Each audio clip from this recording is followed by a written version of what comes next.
Hello and welcome to Creating It. Angela here, and I'm going to show you today how to do a make one left and a make one right knitting increase. Now it's really important that you choose the proper increase when working on your project, because depending on which one you choose, your knitting can either go this way or your stitches can travel that way. And you want to be able to control your project so that it looks right. So go ahead and grab your stuff and let me show you how super simple easy this is to do. So to begin with, I'm going to first show you how to do a make one left.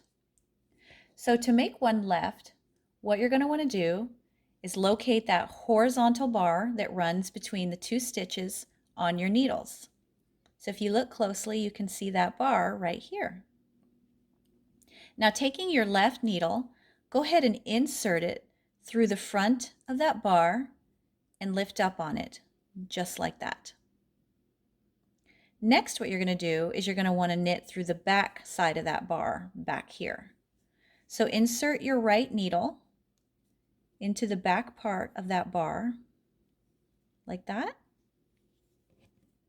And now go ahead like normal and knit that.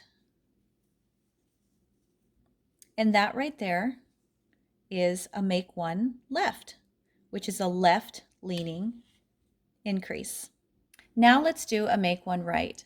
So to make one right, you're just going to do the opposite, and you're going to find that horizontal bar, and then you're going to come in through the back of that bar, just like that.